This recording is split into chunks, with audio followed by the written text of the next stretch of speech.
Picture this. It's 2010. A bustling open office, rows of desks, the constant hum of collaboration. Millennials, fresh out of college, are building careers, commuting 9 to 5, and learning the unwritten rules of corporate life through osmosis. Now, fast forward to today. A grid of faces on a video call, some in professional attire, some in hoodies, working from living rooms, cafes, or even other countries. The office as a mandatory daily destination has, for many, vanished. But this isn't just a story about location. It's about a fundamental schism in how we perceive work itself. For the generation that built their careers in the physical office, this new world is an adaptation. For the generation entering it, this is the only world they've ever known. If your commute now involves rolling out of bed and walking 10 feet, hit that like button. And if you're still navigating the complex dance of hybrid schedules and office politics, you'll want to subscribe. Today, we're decoding the remote work revolution and the generational clash at its very heart.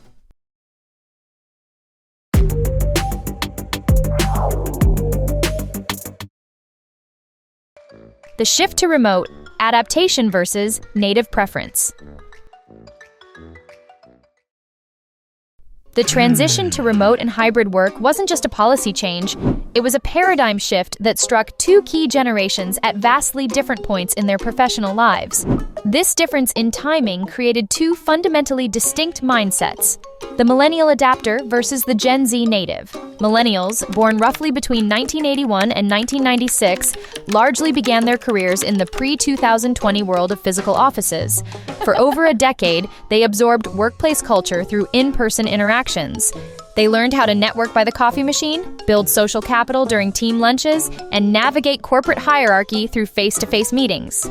For this generation, the sudden shift to remote work in 2020 was a profound adaptation. It required setting up home offices, learning new digital etiquette on platforms like Zoom and Slack, and grappling with the loss of the spontaneous camaraderie that defined their early careers. While many embrace the flexibility, their perspective is forever shaped by the memory of a different way of working, a world where physical presence was the default. In stark contrast, Gen Z, born between 1997 and 2012, entered a workforce where remote and hybrid models were already becoming the norm. For them, flexibility isn't a perk, it's a baseline expectation. They are digital natives, comfortable with virtual collaboration from the outset. Deloitte's 2024 survey confirms that work-life balance is their top priority when choosing an employer, a value that flexible work directly serves. This is reflected in their preferences. A 2024 Gallup poll found that 65% of remote-capable Gen Z employees prefer a hybrid environment, a higher share than any other generation. They seek the autonomy of remote work but also recognize the value of in-person time for specific purposes like mentorship and connection. A nuanced view born from a digital-first upbringing. The underlying driver of this divergence is not just preference, but a deep-seated experience gap. A millennial manager, remembering how they learned the ropes through informal chats and observing senior colleagues, might push for a return to the office for the sake of connection and culture. They are trying to recreate the conditions of their success for their younger reports. However, a Gen Z employee who has never experienced that water-cooler culture may interpret this push not as a supportive gesture, but as a desire for control that ignores their proven productivity at home. This creates a fundamental disconnect where the manager's proposed solution, more office time, doesn't align with the employee's perception of their own needs, which often revolve around efficiency and autonomy. The result is a conversation where both sides are speaking a different language, rooted in completely different formative career experiences. A recent PwC study highlights the scale of this new reality. Nearly 60% of all employees prefer a hybrid model, while a staggering 97.6% want to work remotely at least some of the time for the rest of their careers. This isn't a fleeting trend. It's a permanent restructuring of the workplace. And understanding these two generational starting points is the first step in navigating it. Productivity and communication, asynchronous flow versus synchronous sync. One of the most persistent debates in the remote era revolves around productivity. The old management philosophy often equated physical presence with performance. Yet, recent data decisively dismantles this notion. A 2024 study from the U.S. Bureau of Labor Statistics found a positive correlation between the rise in remote work and total factor productivity growth. This is echoed by employers, 83% of whom report that the shift to remote work has been successful for their companies. The real friction, then, isn't about whether work gets done. It's about how it gets communicated. Millennials, conditioned by a professional world built on email, often default to more formal, structured, and longer-form communication. A detailed, multi-paragraph email is seen as a sign of thoroughness and respect. They are also accustomed to synchronous communication, scheduled meetings where issues are discussed in real time. This approach values comprehensive documentation and verbal alignment, a direct legacy of the pre-Slack era. Gen Z, on the other hand, operates with a digital native instinct for efficiency. They lean heavily towards asynchronous communication, work that doesn't require everyone to be present at the same time. Their preferred channels are instant messaging platforms like Slack and Teams, where communication is rapid, concise, and often visual, punctuated with emojis and GIFs. Research shows that 49% of Gen Z employees prefer these platforms for workplace communication. To them, a long email for a simple task feels inefficient, and a mandatory meeting for something that could be handled in a chat thread is a waste of valuable focus time. This leads to a classic workplace vignette. A millennial manager carefully crafts a detailed email outlining a new task. The Gen Z employee receives it, quickly processes the core request, and replies on Slack with a succinct, "Got it, we'll have it done by EOD, quick question on point 3. The manager, expecting a formal acknowledgement, might perceive the response as dismissive or lacking professionalism. The employee, meanwhile, believes they have been hyper-efficient, confirming receipt and isolating the only point needing clarification. This isn't a conflict of work ethic. It's a clash of communication norms rooted in different technological upbringings. The perceived misunderstanding stems from judging a digitally native behavior by an analog-era rubric. But this difference goes deeper than just chat versus email. It reflects a divergence in cognitive styles. Millennial communication often follows a linear narrative structure. Gen Z's style is more modular and multi-threaded, mirroring their experience navigating multiple social media feeds and chat windows simultaneously. To lead effectively in this new environment, organizations need to establish clear communication protocols, a kind of user manual for the team that defines when to use which tool, preventing the frustration that arises when one person's efficiency is another's anxiety. Work-life boundaries and flexibility. Integration versus separation. The remote work revolution has radically redrawn the boundaries between our professional and personal lives. And here, the generational divide is perhaps at its most stark. It's a story of two different philosophies, work-life integration versus work-life separation. Many millennials entered the workforce during the peak of hustle culture, an ethos that glorified long hours and blurred the lines between work and life as a badge of ambition. Even before the pandemic, they were accustomed to answering emails late at night. In a remote setting, this tendency can be amplified. When your home is your office, the workday never truly ends, leading to an always-on mentality that is a direct path to burnout. A 2024 Deloitte survey found that long working hours are a primary stress driver for 51% of both generations. But for millennials, this is often the result of a learned habit of work-life integration that has become difficult to switch off. In contrast, Gen Z approaches this issue with a preventative mindset. They witnessed the toll that burnout took on the generation before them and have entered the workforce with a fierce commitment to mental health and clear, inviolable boundaries. For them, work-life balance isn't just a goal, it's a non-negotiable condition of employment, ranking as their top priority when choosing a job. They are far more likely to reject assignments or employers that don't support their well-being and are more vocal about refusing unpaid overtime that infringes on their time.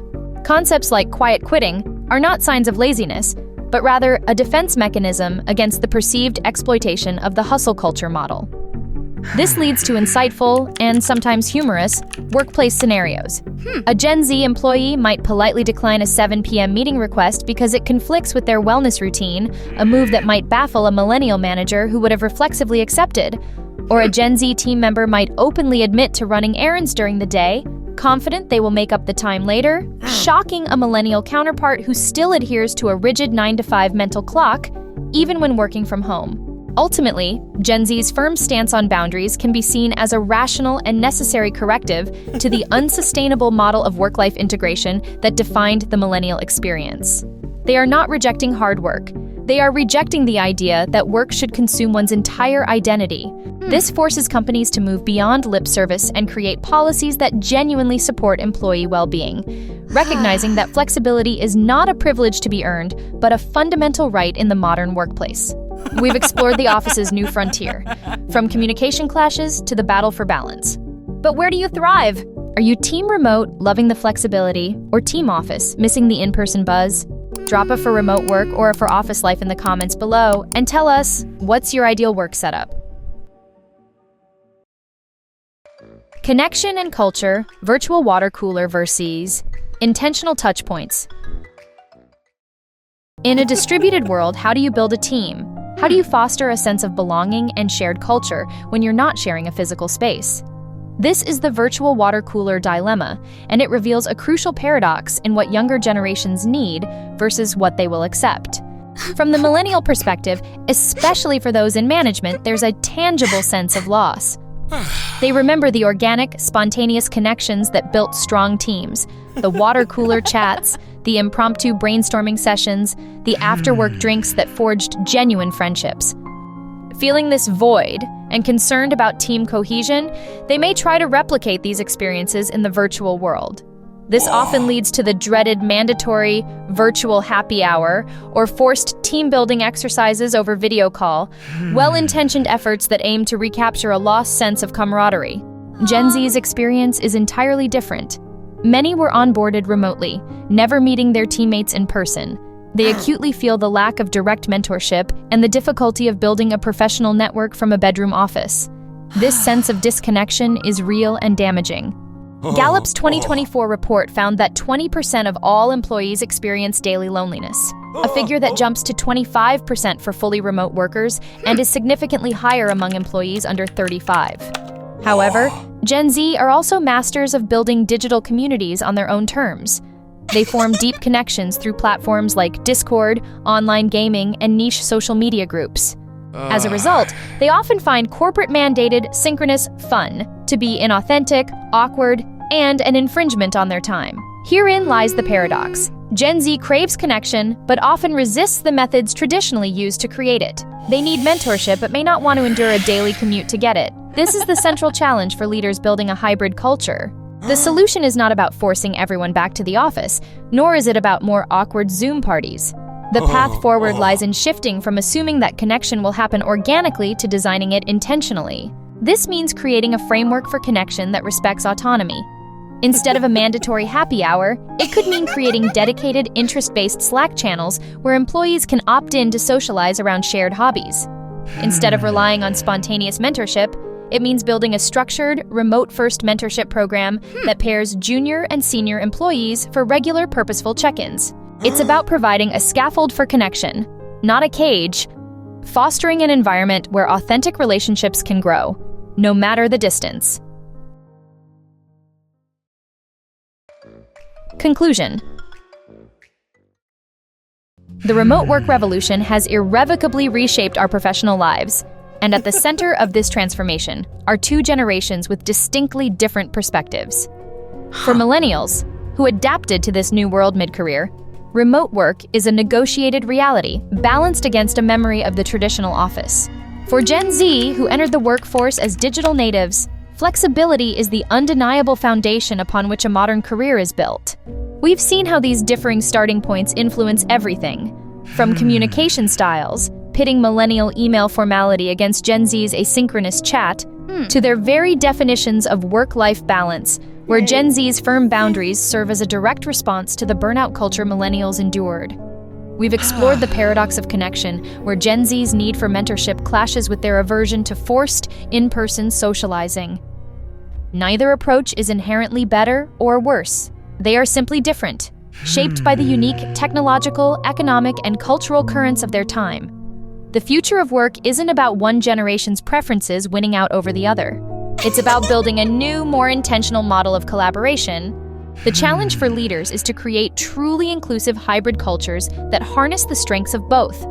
This means leveraging Gen Z's digital fluency to boost efficiency while relying on Millennials' foundational experience for guidance and mentorship.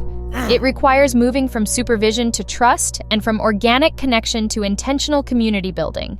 By understanding the why behind each other's needs, we can build workplaces that are more flexible, more productive, and ultimately, more human, no matter where they're located. The office of tomorrow is being built today, one virtual meeting and one shared document at a time. What's your biggest remote work hack or your most amusing remote work blunder? Share your stories below. And if this episode helped you navigate the new world of work, hit like and subscribe. Join GenShift as we continue to decode the fascinating future of our professional lives.